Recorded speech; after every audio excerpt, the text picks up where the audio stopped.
adianta a senhora dizer que a gente tem que orar. Não adianta a senhora falar muito aí em oração, porque bonitinho é.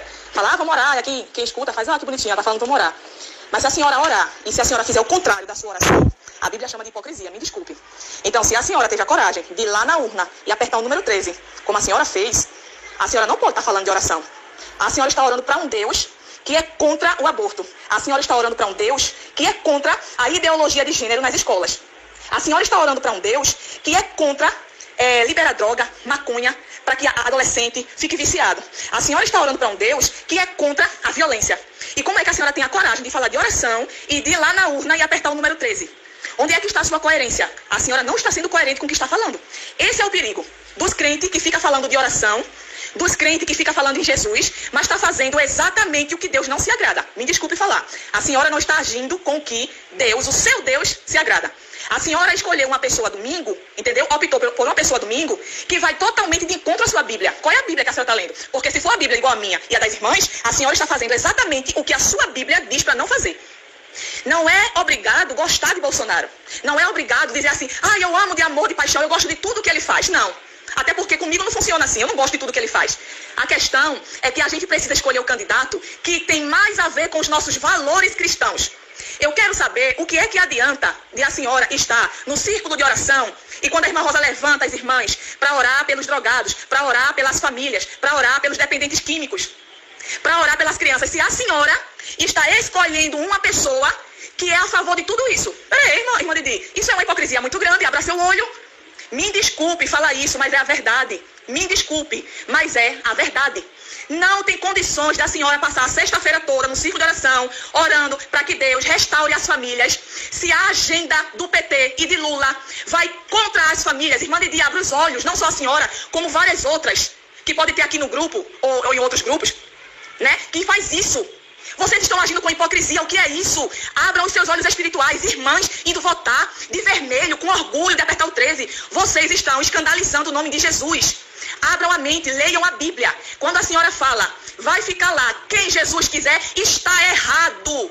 Quando Esther ficou sabendo, através de Mordecai, ou Mardoqueu, que o povo judeu tinha data certa para morrer, por causa de Amã, ela mandou falar assim para o tio dela, Mardoqueu, ou Mordecai: faz 30 dias que o rei não me chama.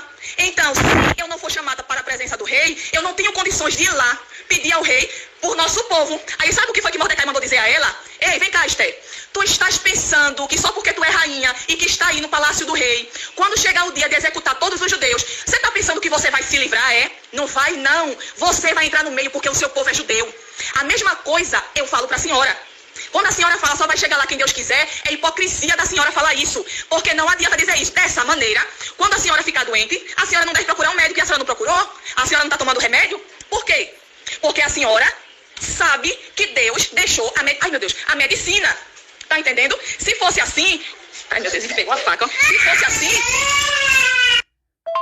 Se fosse assim, quando um cristão ficasse com câncer, não ia procurar os médicos, porque ia dizer assim, foi Deus que permitiu. Então, da mesma forma, quem vai para lá é quem eu e a senhora escolher.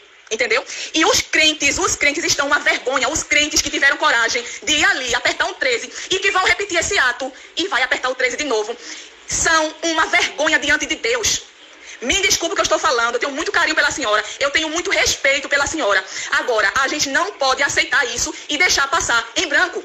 Eu só me manifestei agora porque a senhora comentou alguma coisa, porque se não tivesse comentado, eu também não iria falar nada.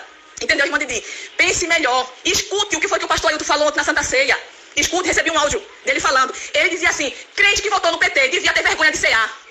Entendeu? Devia, irmã Didi. Porque a senhora não está olhando o futuro das crianças. O que é que vai ser de Arthur, seu netinho, daqui a 15 anos, daqui a 10 anos? O que é que vai ser das minhas duas crianças? Jesus está voltando, a gente sabe. Mas a Bíblia diz que se a gente sabe fazer o bem e não faz, peca. A senhora está indo ali numa urna, apertar o 13, me desculpe dizer, está pecando. Porque apertar ali está fazendo com que um mal grandioso volte para a direção do nosso país. Entendeu, irmã Didi? Pense direitinho. Volte atrás. Reveja o que a senhora fez. Porque tudo que a gente faz aqui, a gente vai colher aqui. Esse pensamento de só vai pra lá quem Deus quiser, tá errado. Entre aspas, porque tudo é da vontade de Deus, a gente sabe. Mas é como Isabela falou, existe a vontade permissiva de Deus e a vontade diretiva. Quando ele vai de pá, é isso e acabou-se. Mas a vontade permissiva dele é quando ele diz assim, você quer isso mesmo? Então tá certo, é você que tá querendo. Porque existe